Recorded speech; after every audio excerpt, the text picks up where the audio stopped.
ইসলাম ধর্মে রমজান মাসের প্রতিটি রোজার বিশেষ গুরুত্ব ও ফজিলত রয়েছে। তবে তৃতীয় রোজার জন্য নির্দিষ্ট কোনো ফজিলতের উল্লেখ ইসলামী শরীয়তে পাওয়া যায় না। তবে রমজান মাসের প্রতিটি দিনের আলাদা আলাদা কিছু বৈশিষ্ট্য রয়েছে।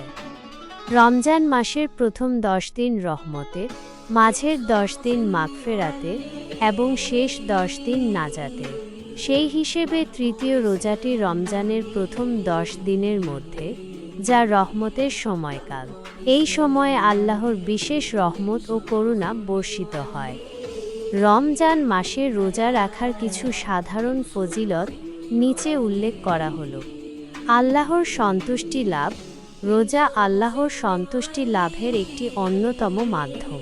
গুনাহ মাফ। রমজান মাসে রোজা রাখলে আল্লাহ বান্দার গুনাহ মাফ করে দেন। জান্নাত লাভ। রোজাদারদের জন্য জান্নাতে বিশেষ দরজা রয়েছে, যার নাম রায়্যান। দোয়া কবুল। রমজান মাসে রোজাদারের দোয়া কবুল হয়। আত্মশুদ্ধি। রোজা মানুষের মনকে পরিশুদ্ধ করে এবং আত্মনিয়ন্ত্রণ শেখায়।